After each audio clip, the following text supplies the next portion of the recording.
राधे कृष्णा दोस्तों।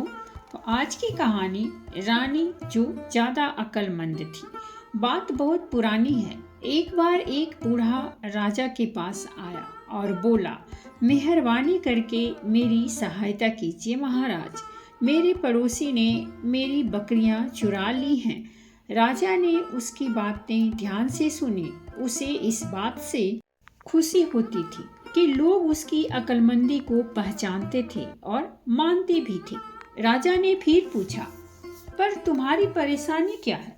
बूढ़ा बोला, मेरी परेशानी यह है महाराज कि मेरे पड़ोसी ने मेरी बकरियां चुरा ली हैं। मैं एक गरीब आदमी हूँ और इतना गरीब हूँ कि मैं उनके बदले में और बकरियां नहीं खरीद सकता। राजा ने पड़ोसी से पूछा, और तुम्हें इस बारे में क्या कहना है? पड़ोसी ने जवाब दिया, मुझे नहीं मालूम कि यह आदमी क्या कह रहा है। मेरे पास बहुत सारी बकरियां हैं, पर उनमें से कोई भी बकरी इसकी नहीं है। इस बात का फैसला करना आसान नहीं था। राजा को अपनी अकल इस्तेमाल करनी थी। उसे ऐसे मामले सुलझाने में बहुत अच्छे लगते थे। राजा ने घोषणा की, मैं तुम लोगों का एक इम्तिहान लेता हूँ। जो भी वह इम्तिहान पास कर लेगा वही बकरियों का मालिक होगा।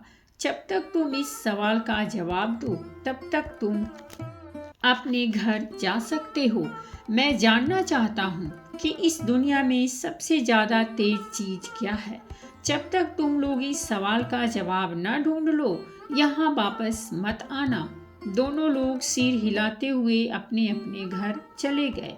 अब इस बात का जवाब कौन दे सकता था? उस बूढ़े की एक बेटी थी। वह बहुत खूबसूरत थी और बहुत अक्लमंद भी थी। बूढ़ा जब घर वापस आया तो राजा का सवाल उसने अपनी बेटी से पूछा। तुरंत ही उसने अपने पिता के कान में कुछ फुसफुसाया जो उस राजा को खुश कर देता। अगली सुबह ही वह बूढ़ा राजा के महल की तरफ रवाना हुआ। राजा ने जब बूढ़े को देखा तो वह तो आश्चर्य में पड़ गया और बोला, अरे क्या तुम्हें मेरे सवालों का जवाब मिल गया? बूढ़ा बोला, जी महाराज, यह कोई ज्यादा मुश्किल सवाल नहीं था। राजा ने फिर पूछा, तो बताओ कि दुनिया में सबसे ज्यादा तेज चीज क्या है? बूढ़ा बोला, समय। वह हमारे पास कभी काफी नहीं होता। यह हमेशा ही बहुत जल्दी चला जाता है और हमारी पकड़ में भी नहीं आता। जो हम करना चाहते हैं उसके लिए हमारे पास कभी भी समय काफी नहीं होता। बूढ़े के इस जवाब से तो राजा भौंचक्का रह गया, क्योंकि उसे तो खुद पर भी यकीन नहीं हो रहा था वह खुद भी इस सवाल का जवाब दे सकता था। उसने बूढ़े से पूछा, इस सवाल के जवाब में तुमको किसने सहायता की? किसने बताया यह तुम्हें? बूढ़ा झूठ बोला, किसी ने नहीं जाना। ये मेरे अपने शब्द हैं, मुझे किसी ने कुछ नहीं बताया। राजा ने कहा, तुम मुझे सच नहीं बता रहे हो, इसीलिए क्या तुम जानते हो कि मैं तुम्हें सजा भी दे सकता हूँ? यह सुनकर बूढ़ा डर गया। वह और आगे झूठ नहीं बोल सका। वह बोला, यह मेरी बेटी ने मुझे बताया। वह एक बहुत ही अक्लमंद लड़की है। राजा बोला, लगता है कि वह सच बहुत अक्लमंद लड़की है। मैं उससे मिलना चाहूँगा। कुछ देर बाद ही वह बूढ़ा अपनी बेटी को राजा के पास ले आया। राजा तो पहले ही उसकी अक्लमंदी का सिक्का मान चुका था और उसको देखकर तो वह उसकी सुंदरता पर फिदा भी हो गया। राजा उसे देखकर बोला, तुम बहुत अक्लमंद हो और साथ में सुंदर भी। यह मेरे लिए बड़ी इज्जत की बात होगी अगर तुम मेरे साथ शादी करोगी। क्या तुम मुझसे शादी करोगी? लड़की ने जवाब दिया, महाराज, यह तो आप मेरी इज्जत बढ़ा रहे हैं। हालांकि राजा इस बात से बहुत खुश था कि उसे इतनी सुंदर और अक्लमंद पत्नी मिल जाएगी, पर वह उससे डरा हुआ भी था, क्योंकि वह वाकई बहुत अक्लमंद थी। वह नहीं चाहता था कि वह उसके पास आने वाले मामलों में दखल दे। वह अपनी इज्जत को, जो उसे अपनी अक्लमंदी की वजह से मिली हुई थी, किसी से बांटना नहीं चाहता था। अपनी पत्नी से भी नहीं। तो राजा ने उससे कहा, जो कुछ भी मेरे घर में है वह सब तुम्हारा है, पर तुम्हारे लिए इस घर में बस केवल एक नियम है, और वह यह कि तुम मेरे सामने आए हुए मामलों में कोई दखल नहीं दोगी। बस यही एक नियम है तुम्हारे लिए। अगर तुमने यह नियम तोड़ा तो मैं तुम्हें तुम्हारे पिता के घर भेज दूंगा।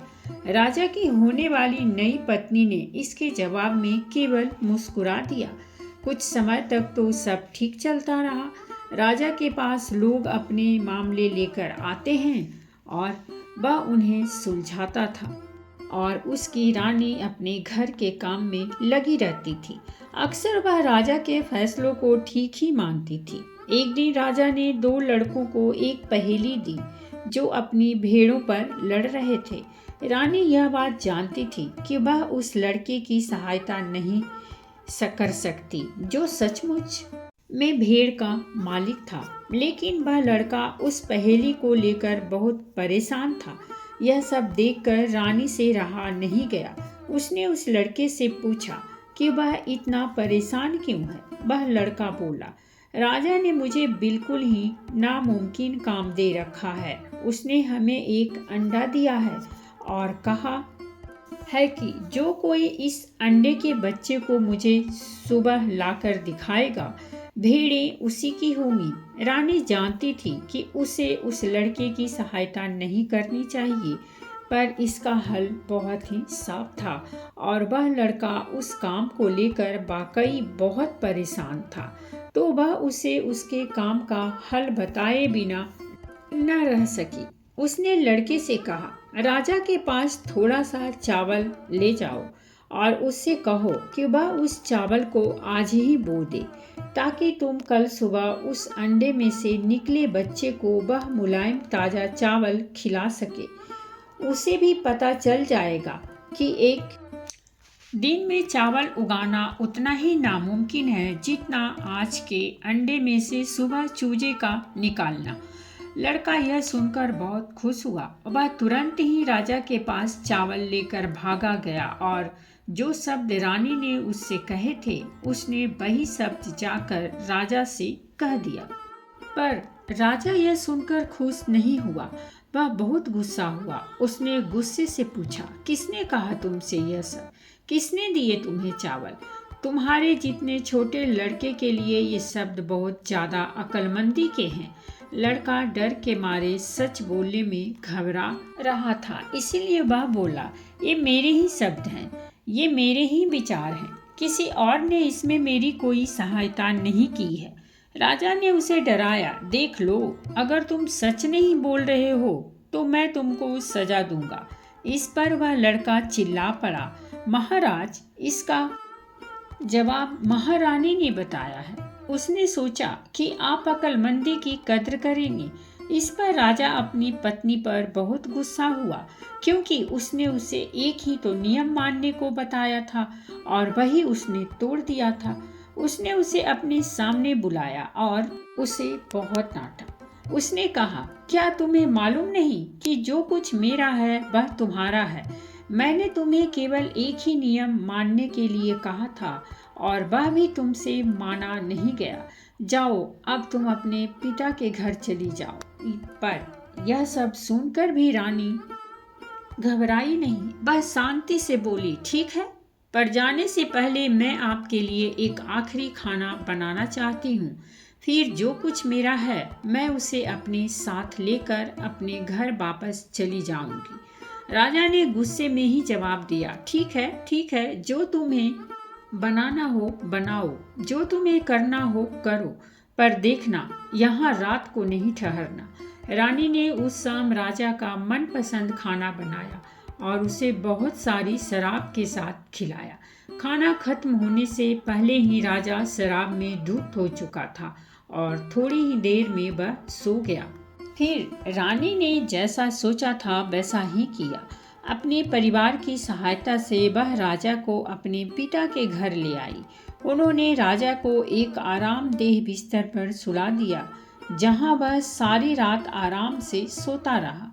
पर सुबह जैसे ही वह जगा तो उसकी चीखती हुई आवाज सारे घर में गूंज गई, मैं कहाँ हूँ और मैं यहाँ क्या कर रहा हूँ।